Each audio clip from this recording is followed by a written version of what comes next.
नमस्कार दोस्तों, हम लोग स्टार्ट कर रहे हैं अपना पहला chapter some basic concepts of chemistry. Chapter के नाम में ही विजुअलाइज हो रहा है बेसिक कंसेप्ट्स किसके? केमिस्ट्री के।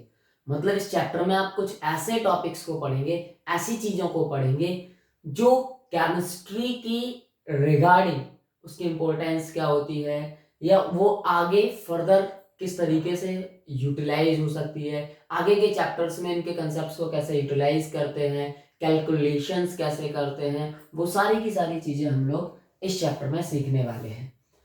अगर इस चैप्टर की बात करें तो देखिए पहले बेसिक कॉन्सेप्ट्स हैं, तो सबसे पहले हम लोग केमिस्ट्री के बारे में ही समझ लेते हैं कि केमिस्ट्री आखिर है क्या। तुम लोग बोलते हैं कि जो साइंस है ना, साइंस को वेरियस ब्रांचेस में क्लासिफाई किया गया है। वो फिजिक्स हो सकती है, केमिस्ट्री हो सकती है, बायोलॉजी हो सकती है, सम अदर ब्रांचेस भी हो सकती है। लेकिन अगर केमिस्ट्री की बात करें तो ये साइंस की एक ऐसी ब्रांच है जिसमें आप किसी भी मैटर के कंपोजिशन के बारे में, किसी भी मैटर की प्रॉपर्टीज के बारे में और किसी भी मैटर के बीच में लगने वाले इंटरैक्शंस के बारे में डिस्कस करते हैं कि कैसे वो मैटर एक फॉर्म से दूसरी फॉर्म में कन्वर्ट हो रहे हैं, कैसे वो एक दूसरे से कोरिलेटेड है। तो इसीलिए हम लोग इसकी एक डेफिनेशन पढ़ते हैं।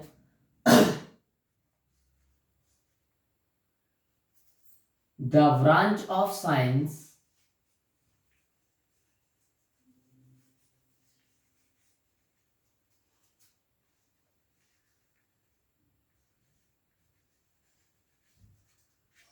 in which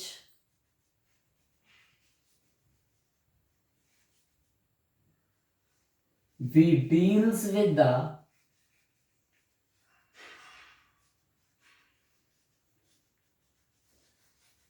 studies of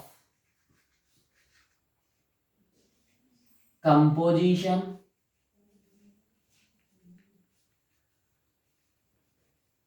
properties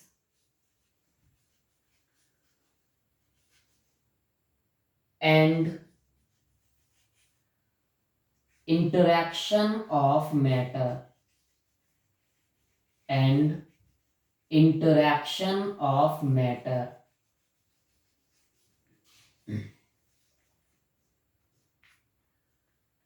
chemistry science की एक ऐसी ब्रांच है जिसमें हम लोग किसी भी मैटर के कंपोजिशन के बारे में कि वो किससे मिलके बन रहा है, उनकी प्रॉपर्टीज क्या हैं और वो एक दूसरे से किस तरीके से इंटरेक्ट करते हैं, कैसे डिफरेंट फॉर्म्स में कन्वर्ट होते हैं, ये सारी की सारी स्टडीज आप जिस ब्रांच में करते हैं उस ब्रांच ऑफ साइंस को ही आप क्या बोलते हैं?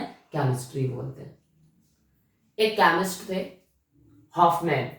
हॉफमैन सर ने तो केमिस्ट्री को बोला था कि it is a science of molecule and their transformation. क्या बोला था? Chemistry is the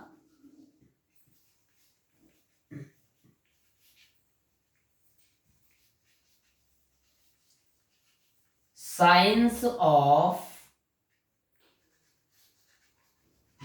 molecules and their transformation and their transformation। chemistry is the science of molecules and their transformation। Chemistry क्या है? मॉलिक्यूल्स की साइंस है और उनके interconversion की, ट्रांसफॉर्मेशन की साइंस है। ना सिर्फ इतना, उन्होंने आगे भी कुछ बोला कि भाई यहां पर हम लोग केमिस्ट्री में सिर्फ और सिर्फ हंड्रेड्स ऑफ एलिमेंट्स का डिस्कशन नहीं करते। ये एक ऐसी साइंस नहीं है जिसमें आप सिर्फ हंड्रेड्स ऑफ एलिमेंट्स को स्टडी कर लें और केमिस्ट्री खत्म हो गई।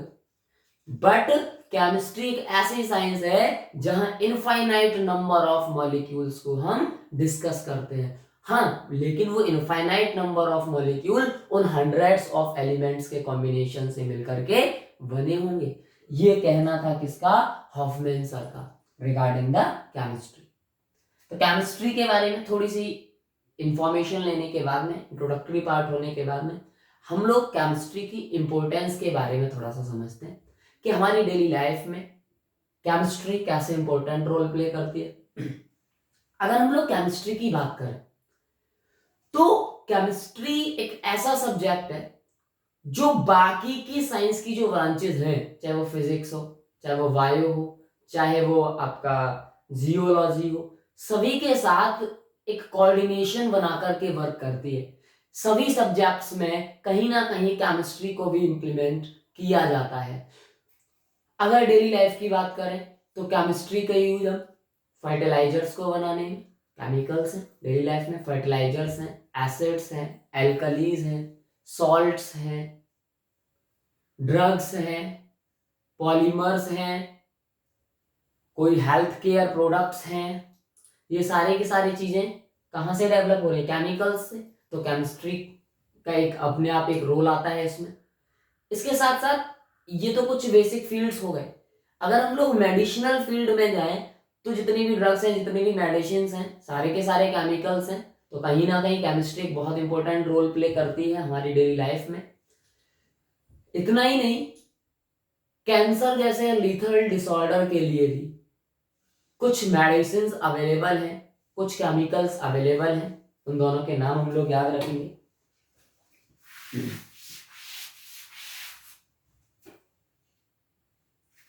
एक है सिस्प्लेटिन और एक है टैक्सोल। दोनों की दोनों मेडिसिन हैं जो कि यूटिलाइज होती हैं कैंसर पेशेंट में, used during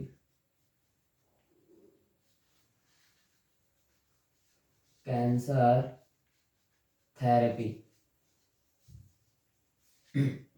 इसी तरीके से हमारे पास एक मेडिसिन और होती है AZT, जिसे बोलते हैं हम लोग एजाइडो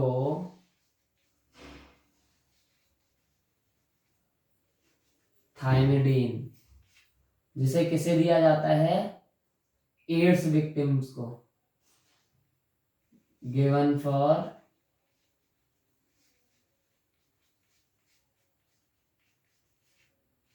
एड्स विक्टिम्स। जो एड्स पेशेंट्स होते हैं उनको दिया जाता है AZT। तो ये इतने एड्स और कैंसर जैसे डिसऑर्डर्स के लिए भी हमारे पास मेडिसिन अवेलेबल हैं। तो कहीं ना कहीं यहाँ पर भी केमिस्ट्री अपना एक इम्पोर्टेंट रोल प्ले कर रही है। अगर हम लोग यहीं से थोड़ा सा आगे बढ़े, इम्पोर्टेंस से थोड़ा सा आगे बढ़ते हैं, तो फिर हम लोग बात करेंगे मैटर की। बिकॉज हमने बात ही करी है कि केमिस्ट्री क्या है, एक ऐसी साइंस है जो स्टडी करते हैं जिसमें किसकी composition, properties and interaction of matter. तो इसीलिए चीजों को हम लोग स्टार्ट करेंगे मैटर के साथ।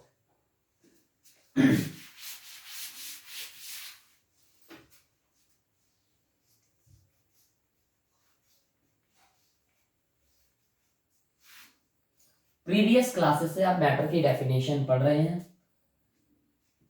Anything around us, anything around us which having mass,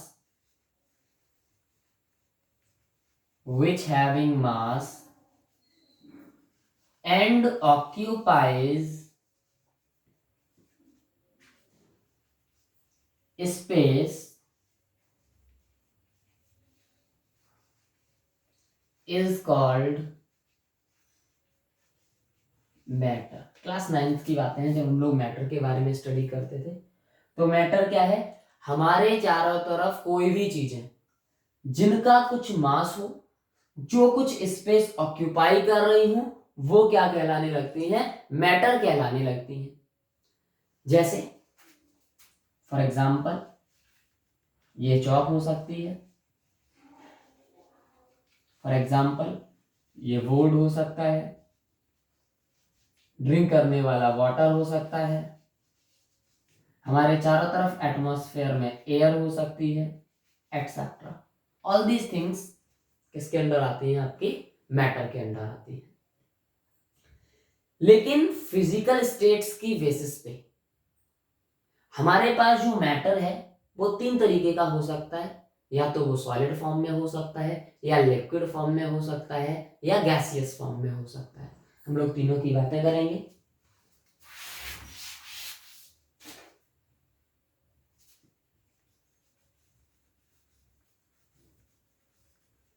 matter, may be solid, may be liquid और मे बी गैस। देखिए सॉलिड के केस में क्या होता है, अगर हम लोग इसको रिप्रेजेंट करें तो सॉलिड के केस में पार्टिकल्स का एक रेगुलर अरेंजमेंट मिलता है। एक पर्टिकुलर अरेंजमेंट में ये पार्टिकल्स एक दूसरे के साथ अरेंज होते हैं और ये पार्टिकल्स एक दूसरे के बहुत ज़्यादा क्लोज होते हैं, very close to each other. जबकि अगर यही आप लिक्विड की बात करते तो लिक्विड के केस में इन पार्टिकल्स के बीच में in comparison to solid large space available होता, एक पर्टिकुलर अरेंजमेंट फॉलो नहीं हो रहा होता। गैसेस के केस में तो ये और भी ज़्यादा रैंडम हो सकते थे और इनके बीच में गैपिंग और भी ज़्यादा हो सकती थी। तो इन अगर हम सॉलिड, लिक्विड और गैस को एक दूसरे के साथ कंपेयर करें तो सॉलिड के केस में पार्टिकल्स एक दूसरे के क्या हैं, बहुत ज़्यादा क्लोज हैं। और जब बहुत ज़्यादा क्लोज हैं तो इनके बीच में लगने वाला फोर्स ऑफ इंटरैक्शन स्ट्रॉन्ग होगा और स्ट्रॉन्ग फोर्स ऑफ इंटरैक्शन होने की वजह से इनके पार्टिकल्स मूव करने के लिए फ्री नहीं होंगे। तो due to strong interaction forces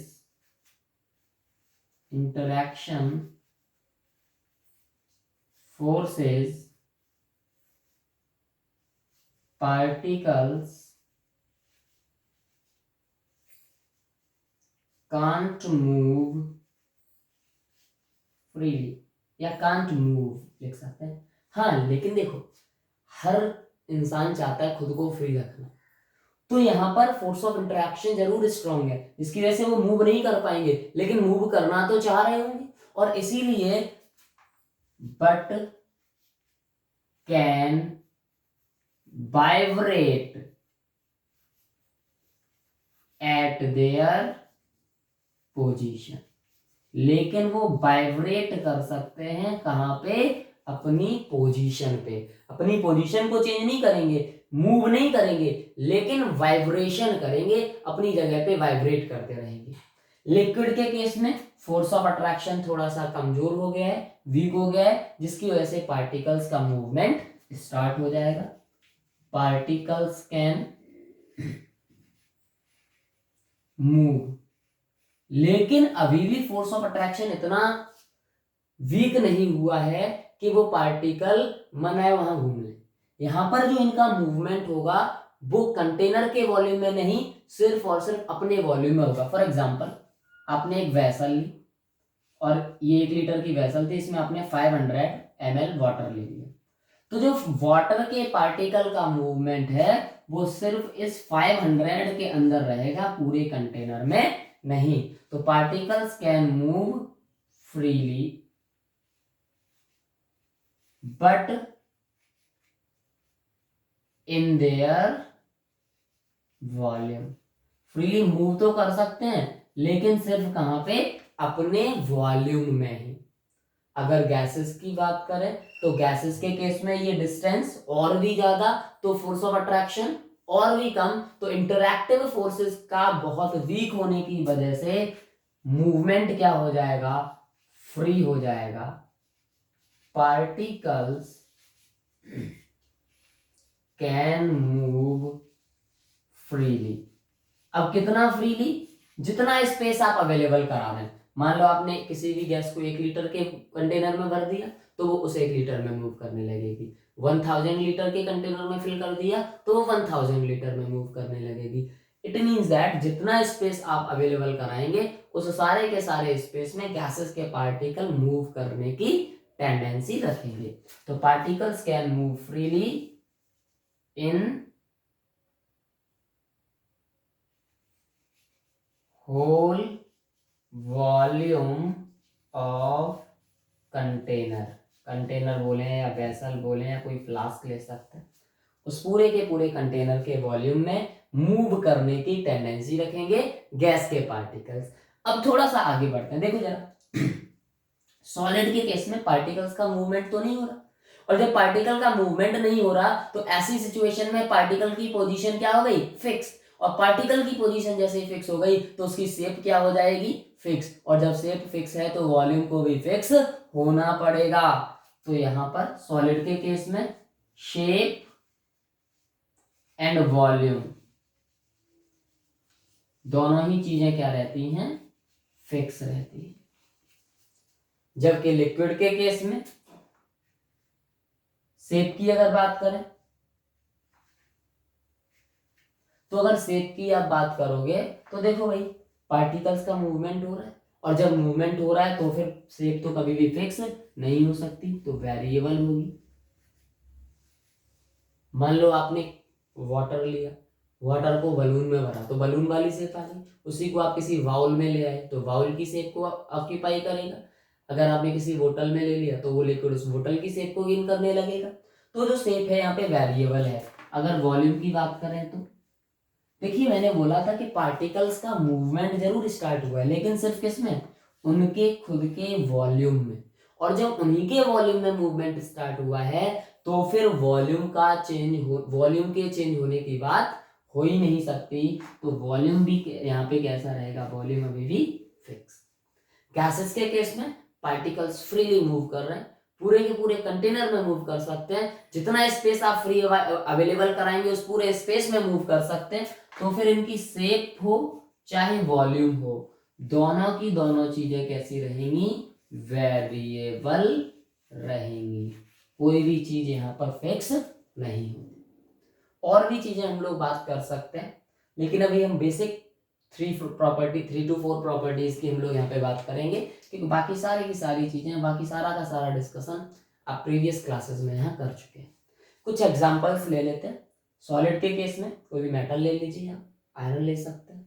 liquid के केस में आप वाटर ले लीजिए।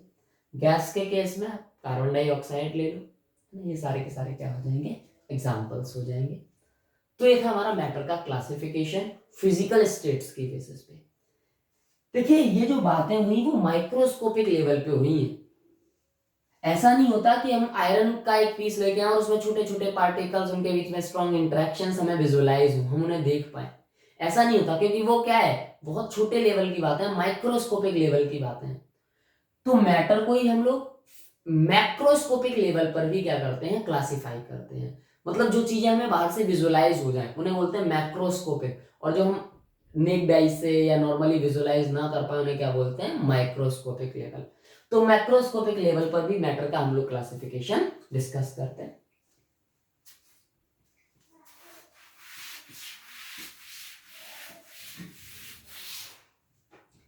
अगर मैक्रोस्कोपिक लेवल पर बात करें, वो माइक्रोस्कोपिक लेवल पे था, तो ये कब है, मैक्रोस्कोपिक लेवल पे, एट मैक्रोस्कोपिक लेवल।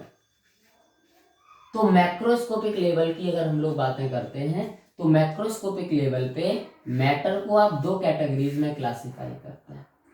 एक तो होता है मिक्सचर और एक होता है pure substance.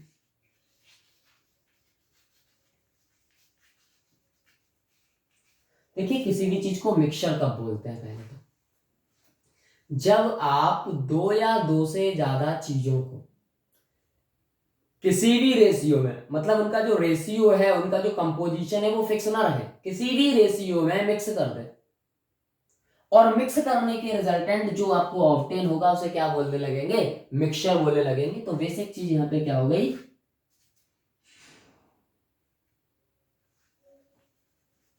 Combination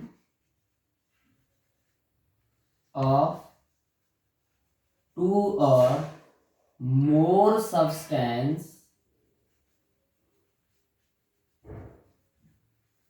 in any composition या in any ratio।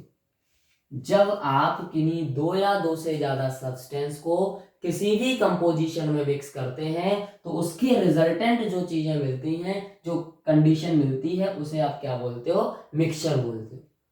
तो फिर अगर यहाँ पे रेशियो फिक्स नहीं है, कंपोजिशन फिक्स नहीं है, तो प्योर सब्सटेंस में क्या होगा, फिक्स्ड कंपोजिशन रहेगा, फिक्स्ड कंपोजिशन।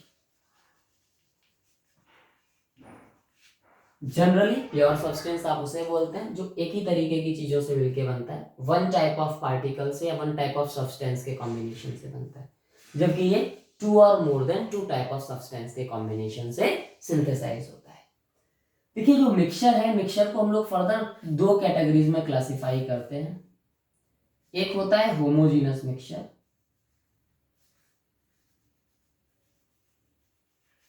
और एक होता है हेटेरोजीनियस मिक्सचर।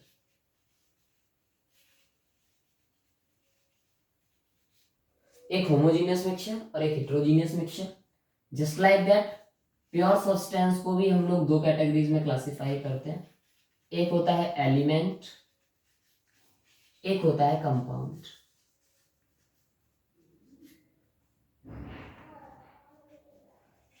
अगेन हम बस एक्सप्लेन करेंगे। ऑलरेडी हम लोगों ने प्रीवियस क्लासेस में क्लास 9th में पढ़ के आए इन चीजों। तो समझते हैं होमोजीनस और हेटेरोजीनस को। देखिए नाम देखो पहले, होमोजीनस। होमो का मतलब होता है सिमिलर और जीनस का मतलब होता है फेज। देखिए होमोजीनस मिक्सचर कब बनता है? जब आप दो या दो से ज्यादा सब्सटेंस को मिक्स करें और वो यूनिफॉर्मली मिक्स हो जाए। यूनिफॉर्मली मिक्स होने का मतलब अलग अलग तरीके के पार्टिकल्स का विजुअलाइजेशन वहां ना हो, मतलब पूरा का पूरा जो कंपोजिशन है through out the mixture uniform रहे, सिंगल फेज का विजुअलाइजेशन हो। तो ऐसी सिचुएशन में बनने वाले मिक्सचर को आप क्या बोलते हैं?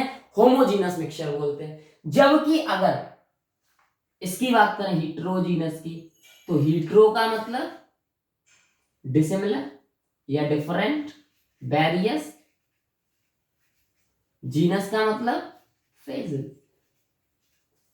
तो यहां पर क्या होगा? ये ऐसा मिक्सचर है जब आप दो या दो से ज्यादा चीजों को कंबाइन करेंगे तो उनका जो कॉम्बिनेशन है, उनका जो मिक्सचर है वो नॉन यूनिफॉर्म बनेगा। पूरे के पूरे मिक्सचर में थ्रू आउट द मिक्सचर एक सिंगल फेज का विजुअलाइजेशन ना होगा। ऐसी सिचुएशन में बनने वाले मिक्सचर को आप क्या बोलते हैं? हेटेरोजीनस बोलते हैं। एक एग्जांपल की हेल्प से समझते हैं। आपने क्या करा, एक बीकर लिया, इस बीकर में आपने वाटर लिया, उस वाटर में आपने शुगर को डिसॉल्व कराया और शुगर को डिसॉल्व करने के बाद आपने स्टरिंग कर दी, उसे घोल दिया। उस शुगर के घुलने के बाद आपको एक लाइट येलो कलर का कंप्लीट एक सॉल्यूशन विजुअलाइज होगा। कहीं पूरे कहीं पूरे के पूरे मिक्सचर में कहीं आपको ऐसा नहीं दिखता कि कहीं शुगर के पार्टिकल्स दिख रहे हो, कहीं वाटर के पार्टिकल दिख रहे हो। ऐसा तो कभी विजुअलाइज नहीं होता। तो ऐसी सिचुएशन जब आप दो या दो से ज्यादा सब्सटेंस को मिक्स कर रहे हैं और उनके मिक्सिंग के रिजल्टेंट एक यूनिफॉर्म कंपोजिशन क्रिएट होता है, एक सिंगल फेज का विजुअलाइजेशन होता है, तो ऐसे बनने वाले मिक्सचर को आप क्या बोलते हैं? होमोजीनस मिक्सचर बोलते हैं। जबकि दूसरे केस में आपने यहीं पे क्या करा होता, एक बीकर लिया होता और उस बीकर में वाटर, और वाटर लेने के बाद उसमें आपने सैंड डाल दी और फिर उसे स्टरिंग कर रहे हो। कुछ समय के बाद देखोगे, पहले तो इनिशियल स्टरिंग के दौरान सैंड के पार्टिकल अलग दिखेंगे, वाटर अलग दिखेगा। कुछ समय के बाद वो सैंड क्या हो जाएगी? बॉटम पे सेटल हो जाएगी। एक फेज फिर ये सैंड का दिखेगा और एक फेज ये वाटर का दिखेगा। तो एक ही मिक्सचर में दो या दो से ज्यादा फेजेस विजुअलाइज होने लगे, डिफरेंट फेजेस विजुअलाइज होने लगे, तो ऐसी सिचुएशन में बनने वाले मिक्सचर को मैंने क्या बोल दिया? हेटेरोजीनस मिक्सचर बोल दिया। अब इसी तरीके से अच्छा थोड़ी सी बात और करते हैं। होमोजीनस हो चाहे हेटेरोजीनस हो, है तो दोनों मिक्सचर। और मिक्सचर की क्वालिटी होती है कि इनके जो कंपोनेंट्स होते हैं उनको आप simple physical methods of separation से, जैसे फिल्ट्रेशन करा दीजिए, इवेपोरेशन करा दीजिए, हैंड पिकिंग हो सकती है, डिफरेंट वे है, उन मेथड्स की हेल्प से आप इनके कंपोनेंट्स को सेपरेट कर सकते हैं। फॉर एग्जांपल एक हेटेरोजीनियस मिक्सचर का डेली लाइफ का एग्जांपल हम लोग और ले लेते हैं। जैसे घरों में क्या होता है, दाल होती है, उस दाल में कुछ कंकड़ वगैरह या कुछ और पार्टिकल्स भी रहते हैं, जब मार्केट से लेके आते हैं तो उन्हें साफ किया जाता है, हैंड पिकिंग। तो वो हैंड पिकिंग क्या है? Method of separation of this heterogeneous mixture, इस हिट्रोजीनस मिक्सचर को सेपरेट करने के लिए एक मेथड ही तो है, तो वो भी हमारा किसका एग्जांपल हो गया, हेट्रोजीनस मिक्सचर का। चलिए प्योर सब्सटेंस पे आते हैं। तो प्योर सब्सटेंस को मैंने क्लासिफाई कैटेगराइज करा है दो में, एक एलिमेंट में और एक कंपाउंड में।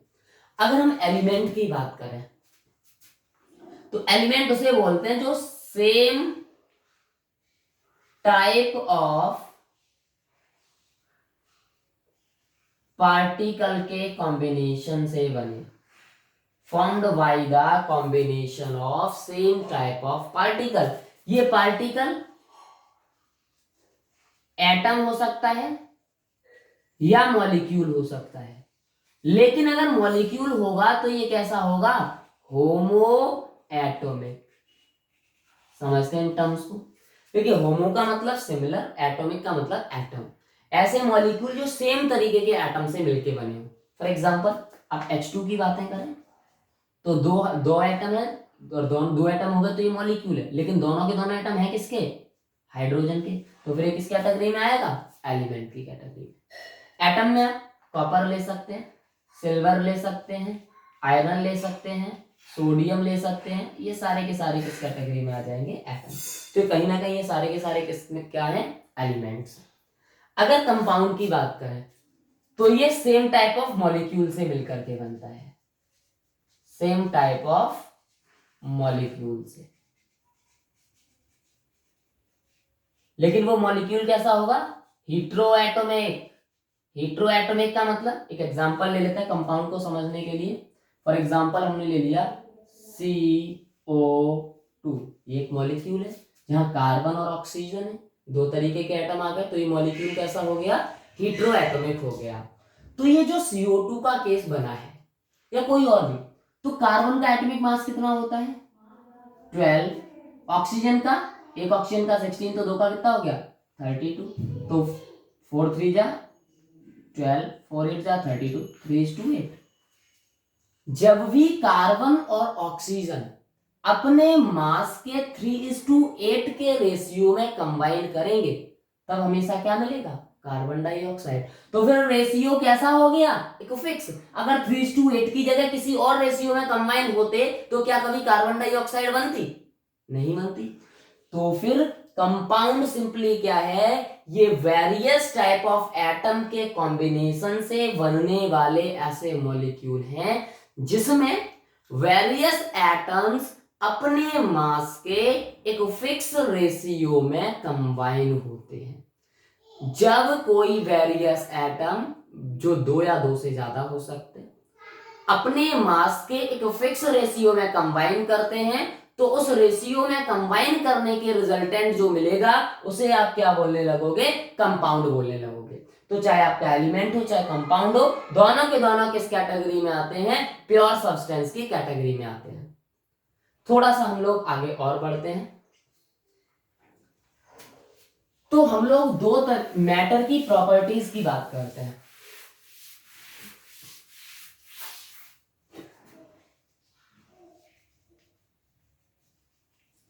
Properties of matter and there measurement.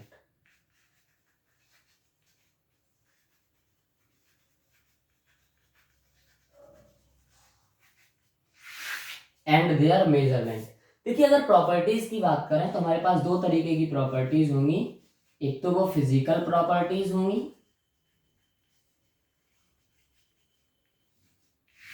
और एक केमिकल प्रॉपर्टीज होंगी।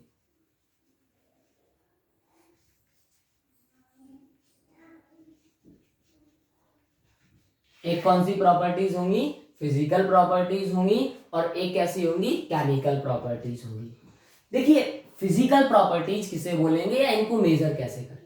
देखिए वो सारी की सारी प्रॉपर्टीज जिनको ऑब्जर्व करने के लिए या मेजर करने के लिए कंपाउंड के या सब्सटेंस की आइडेंटिटी या कंपोजिशन को चेंज नहीं करना पड़ता।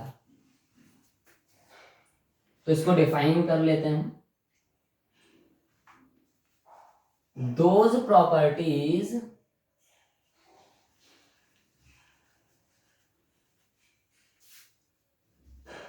which can be observed or measured, which can be observed or measured without, which can be observed or measured without changing, without change in composition and identity of matter. ऐसी properties जिन properties को observe करने के लिए या major करने के लिए उस सब्सटेंस की या उस कंपाउंड की या उस मैटर की आइडेंटिटी और कंपोजिशन को चेंज करने की रिक्वायरमेंट नहीं होती। फॉर एग्जाम्पल, कलर हो सकता है, मेल्टिंग पॉइंट हो सकता है, बॉइलिंग पॉइंट हो सकता है, उसकी स्मेल हो सकती है, अडर हो सकती है, मतलब ये सारी की सारी प्रॉपर्टीज कैसी होंगी? फिजिकल होंगी। देखिए एक बात बताओ, किसी भी सब्सटेंस के कलर को आपको ऑब्जर्व करना है तो क्या आपको उसका नेचर चेंज करना पड़ेगा? क्या आपको उसमें कुछ मिलाना पड़ेगा? तो ना तो आपको उसकी आइडेंटिटी चेंज कर रही है, ना ही कंपोजिशन चेंज करना है। और जब भी आप किसी प्रॉपर्टी को मेजर या ऑब्जर्व कर रहे हैं और ऐसा करने के लिए आप उसकी कंपोजिशन को या आइडेंटिटी को चेंज नहीं कर रहे, तो फिर वो प्रॉपर्टी कैसी होती है? फिजिकल प्रॉपर्टी होती है। जबकि फिर केमिकल प्रॉपर्टीज क्या होंगी? फिर इसी की बेसिस पे डेफिनेशन में बोल देता हूं, those property which can be observed or measured by change in the composition or identity of matter। अब कंपोजिशन या आइडेंटिटी को चेंज कैसे करते हैं? किसी केमिकल प्रोसेस की हेल्प से, किसी केमिकल चेंज की हेल्प से। तो हम लोग बोलते हैं chemical properties are those properties whose measurement require a chemical change to occur। Those properties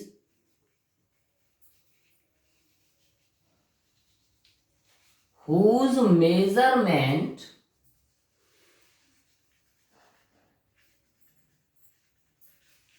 require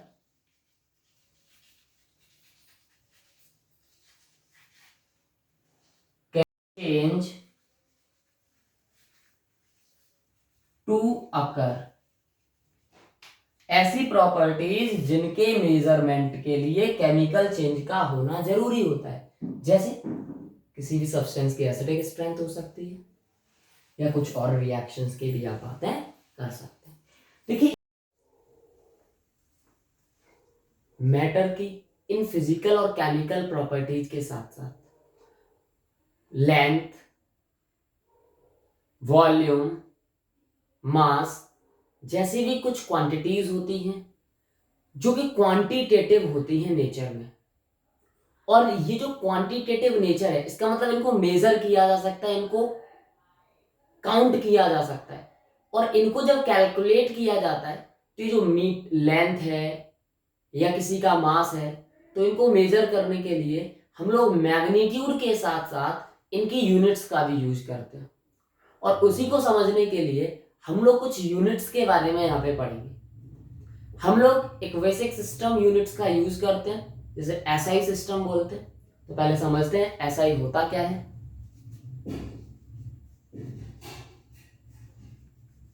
SI units का मतलब है इंटरनेशनल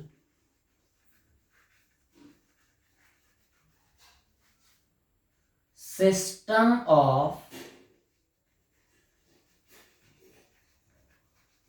यूनिट्स। अगर यहां एस है तो यहां पे भी एस रहेगा। इंटरनेशनल सिस्टम ऑफ यूनिट्स, बहुत सारी यूनिट्स के बारे में पढ़ना होता है, लेकिन हम लोग अपने डिस्कशन को 7 वेस्ट क्वांटिटी तक सीमित रखेंगे। 7 वेस्ट क्वांटिटीज के बारे में यहाँ पे और उनकी यूनिट्स के बारे में पढ़ेंगे। तो 7 वेस्ट quantities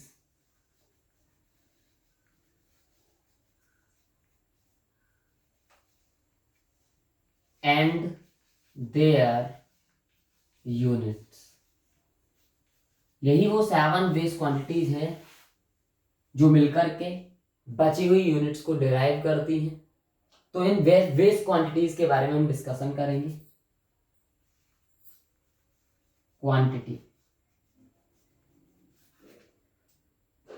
first one is length, second one is mass, third one is time, fourth one is electric current,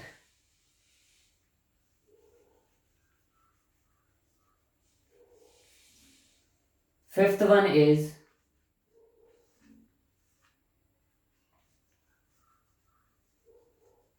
thermodynamic temperature,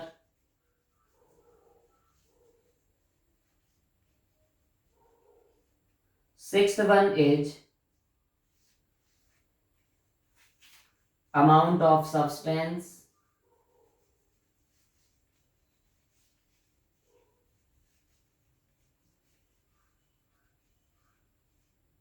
seventh one is luminous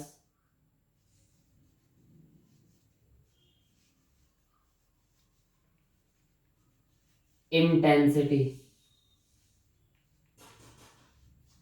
ये 7 बेस यूनिट क्वांटिटीज होती हैं और इन 7 बेस क्वांटिटीज के सिंबल्स की बातें कर लेते हैं। डिनोट कैसे करते हैं इनको, सिंबल्स। लेंथ के लिए होता है आपका स्मॉल एल, मास के लिए स्मॉल एम, टाइम के लिए स्मॉल टी, इलेक्ट्रिक करंट के लिए कैपिटल आई, थर्मोडायनेमिक टेम्परेचर के लिए capital T, amount of substance के लिए स्मॉल एन, ल्यूमिनस इंटेंसिटी के लिए कैपिटल आई, सबस्क्रिप्ट में आपका वी रहेगा। अब इनकी यूनिट्स को देखते हैं।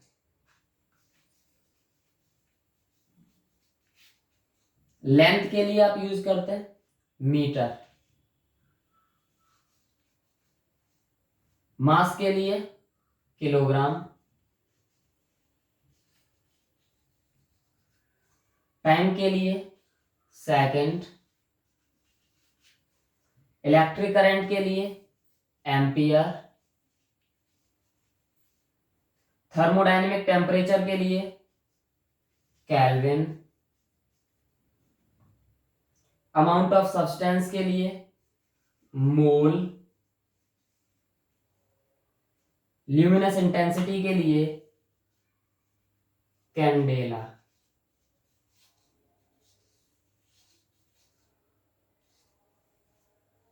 इन यूनिट्स का भी डिनोशन देख लेते हैं, किस तरीके से इन्हें डिनोट करते हैं, सिंबल क्या होते हैं इनके।